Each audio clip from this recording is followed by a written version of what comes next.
Please can you remind me if you'll be so kind, staring out into space, asking God to hear my case, trying to think of all things past.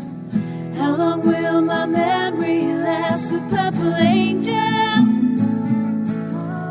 purple angel, purple angel, you're next to me. Well, hello, everyone, and welcome to Alzheimer Speaks Radio. I'm Lori LeBay, the host and founder of Alzheimer Speaks. And before we get into our show today, which I am ecstatic about having, because we're going to be talking about the Purple Table Reservations for people with dementia, which is so needed and such a great resource. I always like to tell people a little bit first about who we are, because we're always getting new listeners. So I'll just get that little housekeeping out of the way. Alzheimer Speaks is an advocacy-based group providing multiple platforms to shift our dementia care from crisis to comfort around the world.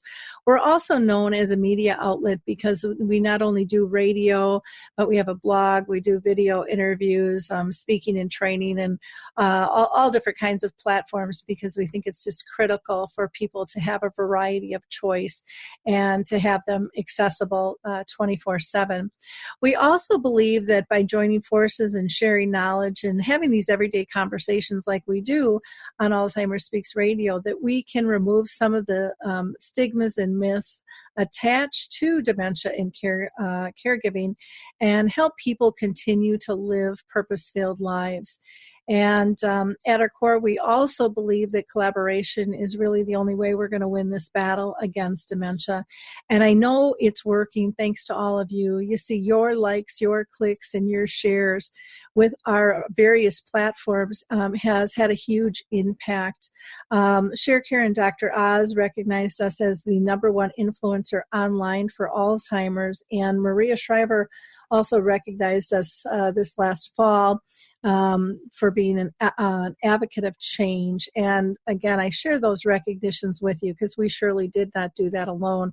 That was, because of your helping us push the word out. And I just think it's so critical for all of us to share the knowledge that's out there, because people are really floundering and they need all the support they can get. They also need to see how big this issue is so that more people will grab a hold of the information and step forward if they're having problems in this arena. Second, I want to just invite you to maybe be our next guest. We interview everybody. And so if you are a person living with dementia, if you are a family or friend caring for a loved one, maybe you're a business professional, maybe you're designing a product or service or tool that you think will help those living this path of dementia. Maybe you're a researcher or a medical clinician.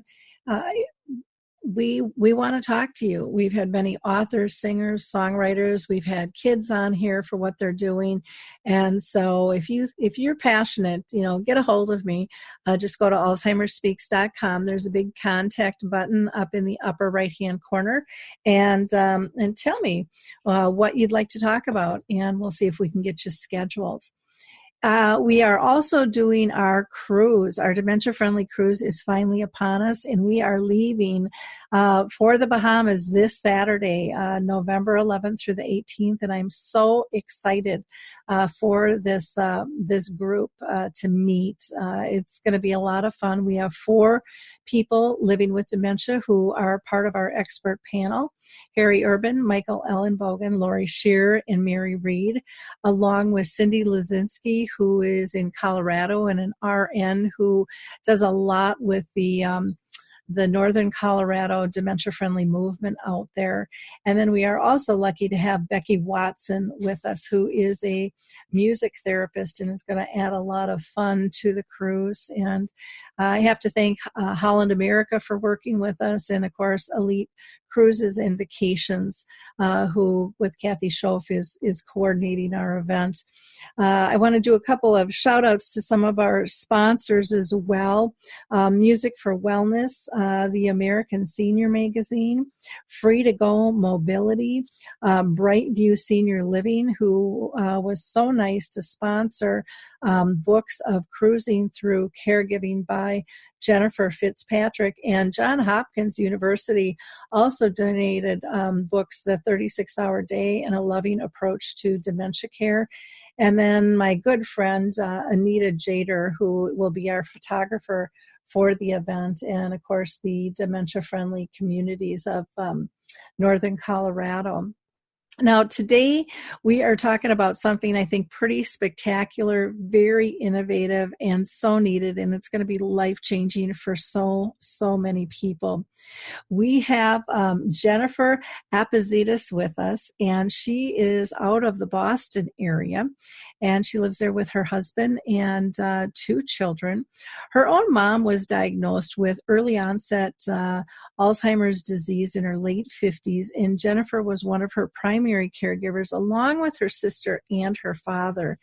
And in 2013, she and her husband opened up a restaurant outside the Boston area and launched a monthly luncheon in 2014 called The Lovely Linda's Lunches. And it was for those with dementia and their care partners.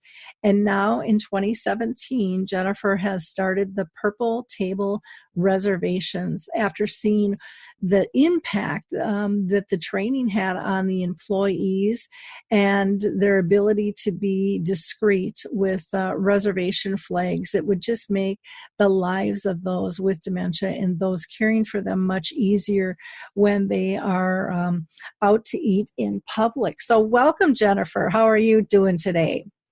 I'm doing great, Lori. Thank you so much for having us. We're really excited to have the opportunity to share information about the Purple Table program with people like yourself and your listeners.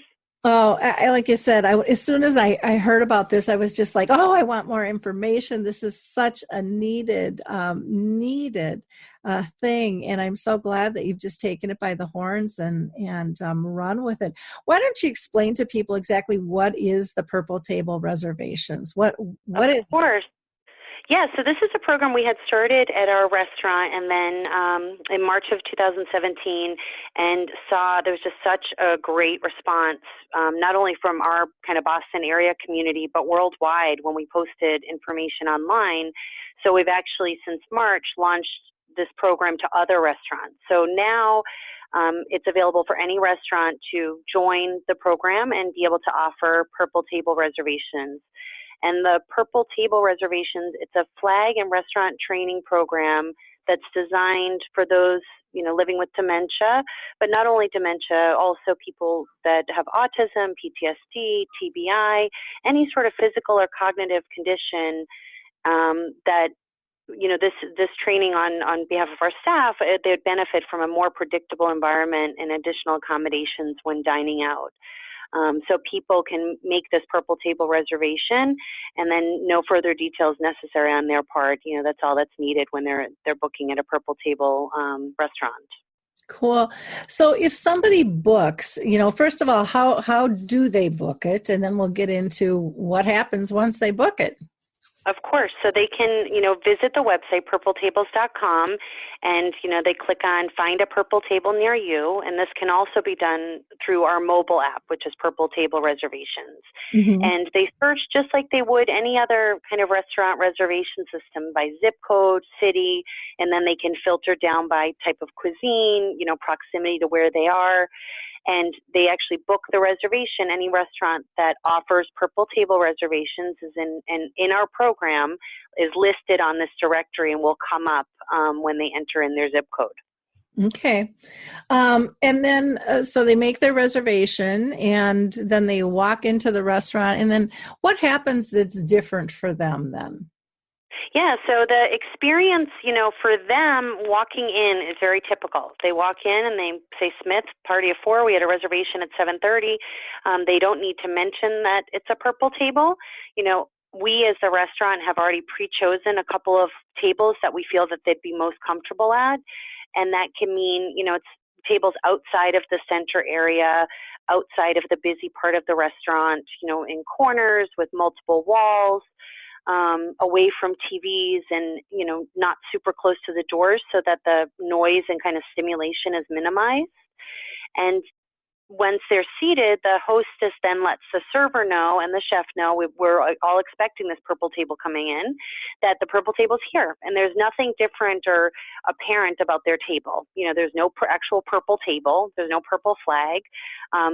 To them and people around them, this is just a typical reservation. But our staff that has gone through the training has different ways of doing service, identifying the individual that might need extra help at the table. We watch the lighting. Like I said, we watch the atmosphere so there's no overstimulation, like clanging plates, touching of guests at the table, all things that kind of happen in the normal course of a restaurant evening. Mm-hmm. We just try to make it more predictable and calm and, with the extra accommodations. Wow, that is absolutely fantastic. And so many of what you're saying, it's like, I would like that myself, just I know. To a restaurant, because sometimes it's noisy and, there's a lot going on. And now, I'm pushing 60 now, so my hearing has changed and I'm getting that background noise effect that I never did before. And, I think that is absolutely wonderful. How do other, or I should ask, as far as menu goes, is the menu different? So we're working on a couple of different menu templates that will be available to all restaurants. As of now, the menu is, whatever the restaurant's menu is, but we're working on both large format and simplified picture menus. But the staff, especially when they're dealing with someone who's living with dementia or any type of a dementia, they're trained to help facilitate the menu choices. Because I think we all know, I remember this with my mom, she would be looking and say, oh, burger, okay, that looks good. And then she'd be down a little further, oh, Caesar salad, that looks good. And by the time she would get through this big menu, she would forget what she wanted. And it always became very frustrating for her to have so many choices.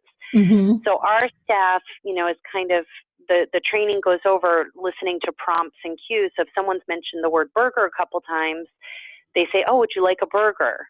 Would you like cheese instead of American, Swiss, cheddar? We try to simplify the menu for them during their ordering process. But we will actually have a couple of different menu templates that will be available to restaurants to use as well. Oh, wonderful. Yeah, I remember bringing my mom to the restaurant and, she would get so frustrated. Initially it worked out fine. And then she would forget what she ordered by the time it got back to the table. Right. She'd hear what somebody else had and then she wanted that. And yep. So finally, as a daughter, I thought, okay, we got to change this up. And so then I started saying, Mom, would you want to split something with me? Because I thought if we got two things coming to the table and we shared them. That's a great idea. My odds went up that she'd be pleased. And then she was helping me out. And, we both got a little bit more variety. So that was, and it made it a little bit more intimate too, which was kind of right. And, but we had tried even going to the big, bars and going through that. And she'd pick up a plate and she'd see something and put it down. She'd run over to the next thing at the buffet. And, and pretty soon she had 5 plates going. It was like, okay, we can't do that anymore either because it was like you said, just too much. How do they handle and I think this happens for just so many people, period. But, if you say, well, what kind of dressing do you have? Or what kind of soup? Or, and then there's a dozen that are listed off and nobody really remembers all of them. Is there a way that your staff are going to formulate questions or are they going to say, what is your favorite dressing that you'd like or something on that? They do. Yeah, they do. They try to listen to the different prompts and social cues. And then they also usually, a lot of times, of course, people that are, living with dementia and having a lot of difficulty making choices aren't here by themselves. So while we're communicating with everyone at the table, we're also watching the friends and family to see kind of those social cues of, when we say the word Italian and, their daughter is nodding, we're like, oh, Italian is, that's the best. Does that sound good? Yes, it does. And so I think it's just both simplifying and then also kind of listening to the family around them without talking to everyone except that person. I think that happened a lot with my mom, where everybody would just start talking to me and then she'd get very frustrated. She was very young and she wanted to be the one doing her ordering. But on the same aspect, because staff really wasn't aware of what was going on, they were getting a little bit frustrated and, their patience level was wearing, after 40 minutes of trying to order something, and them coming back and forth to the table. So it's a lot of it's about body language and social cues and just learning how to communicate with the table and what works best for that group. Okay, well, that makes a ton of sense. How can people, or I should say, how can restaurants sign up for the program and how do they get their staff trained? Yeah, absolutely. So one of the great things is we have a lot of demand right now. So people that would benefit from a Purple Table that are using the app and using the website are searching for restaurants in about 40 different states on a weekly basis. Wow. And we only have, since we started this in September, we only have 5 restaurants, 4 in Massachusetts and 1 in Ohio. So our big push, over the next 6 months is really going to be to educate restaurants on how they sign up, what to expect, because as a restaurant, it's difficult to take on a new program, and it's difficult to train your staff additionally above and beyond the daily things that we're already doing. So we've kind of designed this program in that manner so that it's not difficult for restaurants. And if they want to adopt it, we've made it as easy as possible for them to be successful. So they can go onto our website or email us, and there's a little link on there. It says Restaurant Facts and Sign Up, and there's information both on what they can expect from the program, a whole PDF kind of going through the different the different steps, and then they can actually sign up right through the website and sign up for their listing. We vet the restaurant and just kind of check them out a little bit, and once we approve their listing, they join free for the first 6 months. So we're giving everybody a chance to do this and be successful at it. And our mantra kind of is as successful as they can be. As long as everybody's trying their best, it's going to be better than what we already have, kind of as a system. So neat. One place you might want to contact is the Kalahari Resort. Their big water park. I think they've got like 5 of them, but the one in Wisconsin did the Purple Angel training, and they said they were going to train all their others. I wasn't involved with that. I was involved with the conference that was there, and we approached them. But getting into the restaurants in hotels, I think would be absolutely fabulous too. And so many people could use this, not just like I said, not just somebody with dementia. If you've got even a child with autism or something like that, there's lots of, I think there's just so many different people who could really utilize this and who it would align with. But Kalahari might be a really good one. That's a great idea.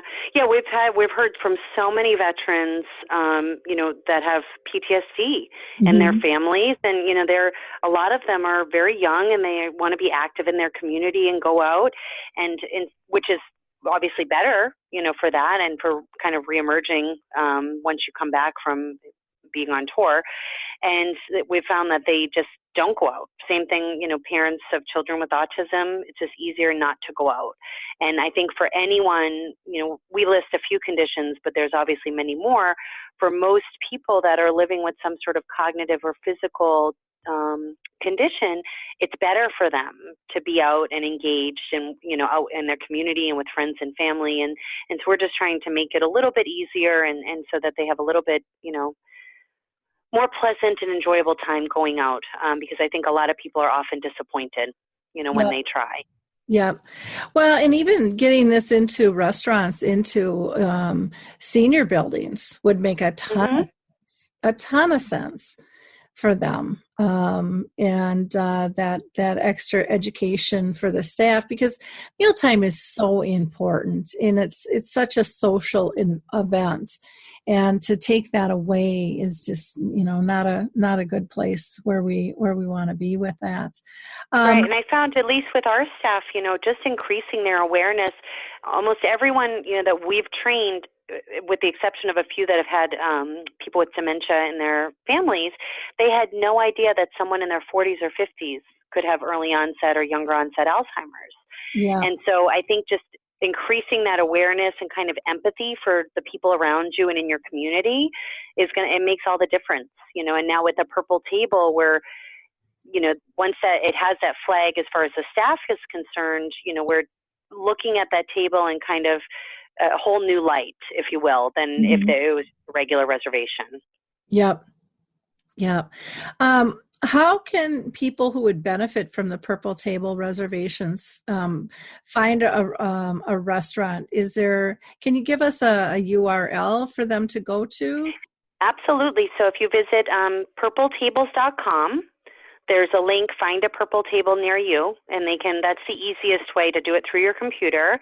And then for those who are using smartphones, both on the Google Play Store and iTunes, they can download the app, which is Purple Table Reservations. It's a free app that you download, very streamlined, and you can search by city, state, or zip code.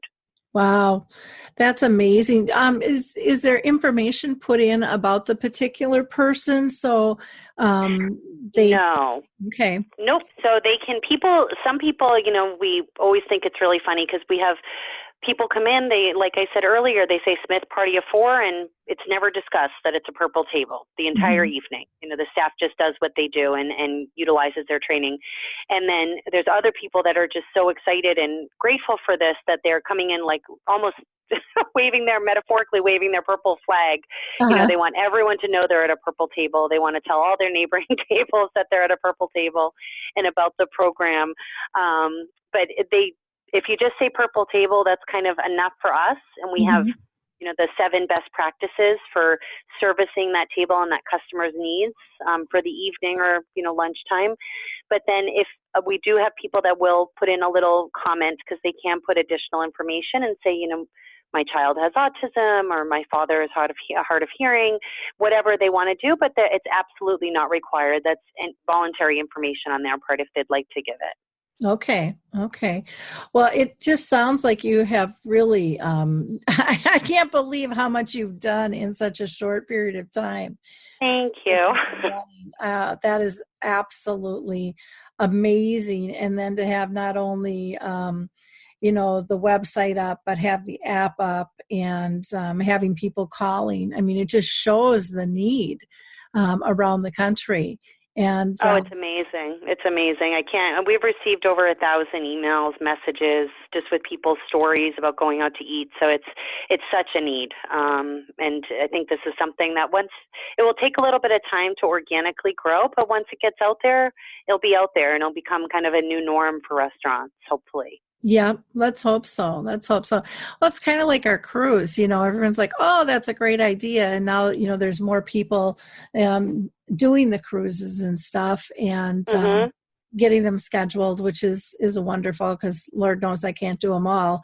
Right. But it's thinking out of the box and yet doing something that really is quite meeting a very simple need.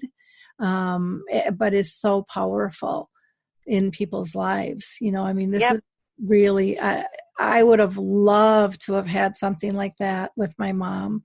We probably could have gone out a little bit longer as the disease progressed with her and just made it much, much easier on everybody, with that. Right. So, right. How can other people, help with this process? Yeah, so I'm doing this my own. We're kind of self-funded. At this time, where we charge restaurants for listing once they have that free 6-month trial. It's pretty nominal. It's $180 a year, so $15 a month. And eventually, we're hoping within the next year to form a nonprofit arm as well that will grant money back to caregiving programs for those who can't afford caregivers and care partners help. So that's our ultimate goal. But for now, we just need to really spread the word. And we have a new program that was launched last month called our Community Ambassador Program. So if you go onto the website, purpletables.com. Down at the bottom, there's a link that says volunteer, and this is going to be crucial. We already have about 30 community volunteers, which is amazing, in the last couple of weeks. Mm-hmm. But people can kind of sign up, give us a little bit of information about themselves, and then we will teach them a little bit about the program and give them some marketing material so they can spread the word in their, direct community. And I think it's great because it allows people to make an impact, right around them, which would be wonderful. So. Oh, that is fantastic. Yeah. Absolutely. Thank you. Fantastic. I am so proud of you. I just like a bursting, because I just think it's just such a value. And I really hope that restaurants get on the ball with this, and, even chain restaurants. And you need to understand, the numbers of people that are going through your restaurant, really, really struggling with this. And I think, I was going to say, I think people will. It's just such a new concept. And, the feedback from restaurants is, well, where do we buy a Purple Table? What do we do? Are we expecting this influx of people? And we've had the program running at 6 months at our restaurant outside of Boston, and we've had a little over 100 Purple Tables, and it really doesn't faze us. There isn't.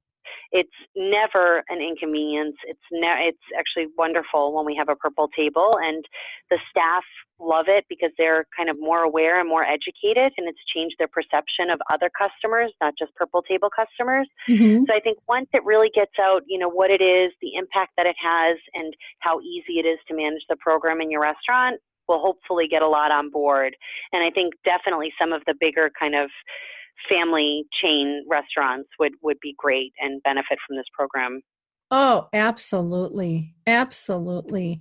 I think it's a wonderful, wonderful idea. And like you said, can be used by so many, not just dementia, if that's something that you want to expand to be able to, have the Purple Table reservation be utilized for others as well. Is that something that you're open to? I know you had mentioned. Oh yeah, it is. It's actually the message that we've been with since the beginning is that it's designed for those who are living with dementia, autism, PTSD, TBI, hearing or vision impairment, or any other physical or cognitive condition that would benefit from a more predictable environment and additional accommodations. So yeah, it encompasses, like I said, no details are necessary. So, Well, and I love when you say a more predictable environment, because there is so many things that can be somewhat controlled. I mean, you can't. I mean, if someone's carrying a big tray and drops it and crashes, I mean, you can't avoid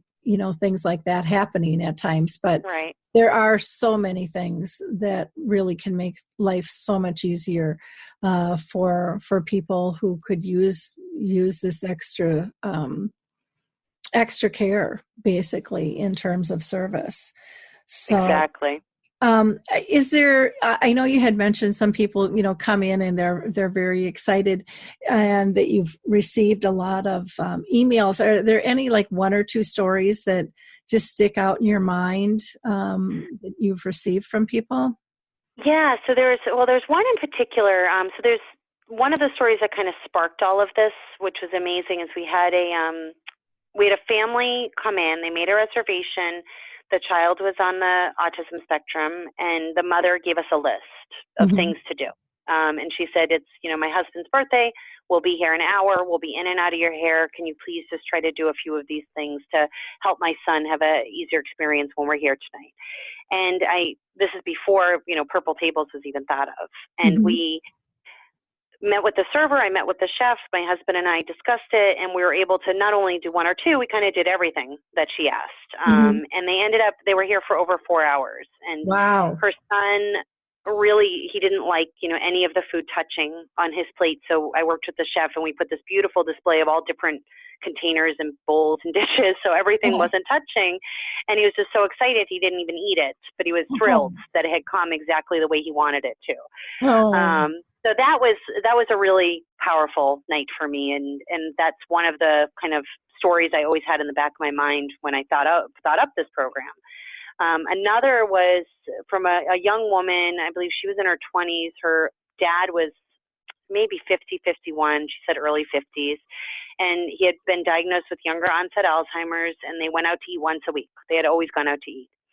And she had said that they would refuse service to her, servers and bartenders would refuse service to her dad because they just assumed he was drunk, because he had difficulty, processing things that they were saying to him, had difficulty ordering sometimes, but was very young and very proud and really wanted to order on his own. He was out with his young daughter. He didn't want her ordering for him or, telling the servers that he had Alzheimer's disease. So they eventually just stopped going out. So for me, seeing that this, young girl and her dad who's living with Alzheimer's trying to stay part of his community and stay active with his daughter just couldn't anymore. And I use that story when I do all of my training, because I think it's really enlightening to the servers to when they find out that people that are much younger can be living with dementia or Alzheimer's.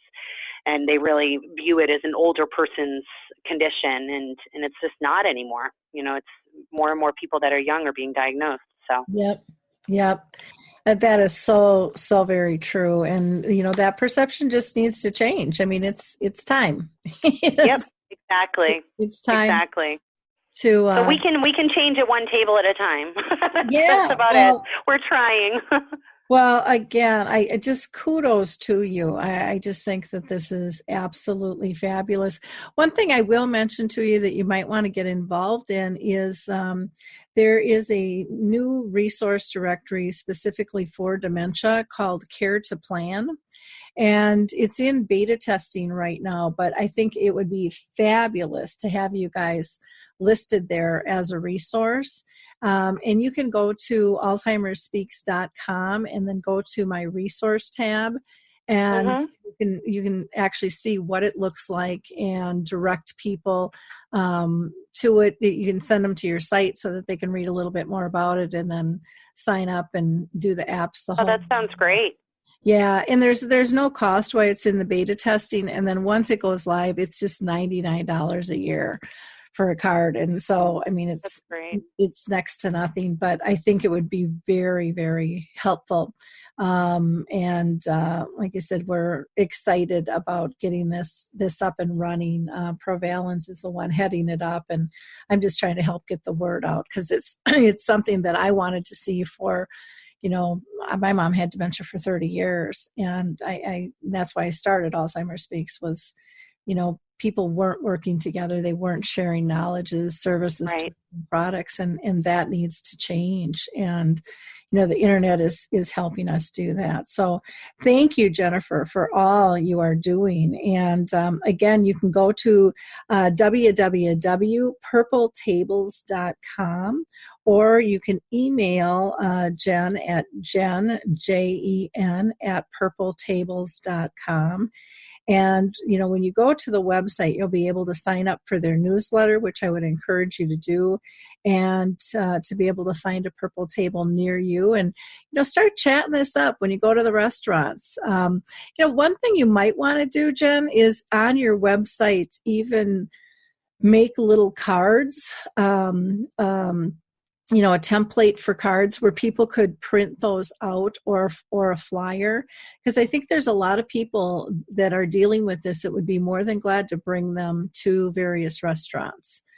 And that's a great idea. We have that resource for the Community Ambassador Program, but I think that would be actually great for people, just anyone who visits the website, to be able to download. Yeah, I think they would be thrilled to do that. And, if we can have this in one location, it just makes it so much easier, for people. And so I'll just say to listeners, if you're out there thinking that you want to start something up in your own community, don't reinvent the wheel. What she's got pulled together here is quite amazing. And just be part of it, Definitely. Because I see that happen so many times. It's like, oh, that's cool. We'll do that. And all it does is it confuses people, and we're spending money, time, and resources where we don't need to, because something's already developed if we would just work together. Exactly. Yeah. And I think it makes the message, and both, having one program, the program becomes stronger and it's not being diluted. Exactly. We're making sure everybody's kind of doing things the right way, and we're open to hearing suggestions as well, just to make it better. So. Yeah. Well, great. Well, thank you so much for being on the show. Is there any last comments that you want to share with our audience at all? No, I just think, your website is great. I wish I had known about it with my mom. It's such a great resource. But just thank you so much for letting us, share the message. And like you said, if anyone wants to email me directly or has questions or wants to share their story, they can do that at jen@purpletables.com. Wonderful. Thank you so much. Thank you, Lori. Have a great day. You too. For our listeners out there, again, we will be updating you when we come back from our dementia-friendly cruise this coming week, and we cannot wait to share that information with you. Also want to remind you, all of our shows are archived, so you can go back and listen to them. There's well over 400 of them. At this point, we've been doing this for like 6 years. There's also a great video, or you can hear it on the radio as well. I interviewed a man from the Netherlands, Geert, and he was just amazing, talking about how we really need to change how we view behaviors and start looking at them as signals to make life better for both the person with dementia and their care partners. Our Dementia Chats last interview, we talked about, do the experts and the care partners really know what a person with dementia wants, which was really kind of a fun and interesting conversation, as always. And last, I'm just going to wrap up with some more sponsors for our cruise. I want to give a big shout out to Calendar Cards, who has been amazing, is giving 3 of their systems away on the cruise. They also have developed a Memory Cafe directory for the U.S. So you can go to Memory Cafe directory and find that. And for whatever reason, they have the music in the background. Not quite sure. And we also have Footprint ID, Care to Plan, which is the new dementia resource directory I was talking to Jen about, and the Call Alert Center. And then we have a couple of great books. One is called the Dementia Handbook. The other is the Little Book for Alzheimer's Caregivers. And then last 2 things are the Art Kit, which is absolutely fantastic, and Memory Joggers, which is just kind of a little game people can play. So again, and PS Salon and Spa is also doing some donations. So I just can't thank everybody enough, and I can't wait to go and come back and tell you all about our cruise. Have a wonderful week, and we'll talk soon, everybody. Bye now. It's time to rethink, renew, and reimagine retirement. Hey everybody, Jared Sylvester here, host of Retire Repurposed. Now, this podcast is about the non-financial parts of retirement, which many times can be even more challenging than the financial. We believe retirement is not the end, rather the beginning of what could be the most impactful, purposeful, and fulfilling season of a person's life. So don't retire, become repurposed. To listen now, search Retire Repurposed on your favorite podcast platform, Senior Resource, or Life Audio.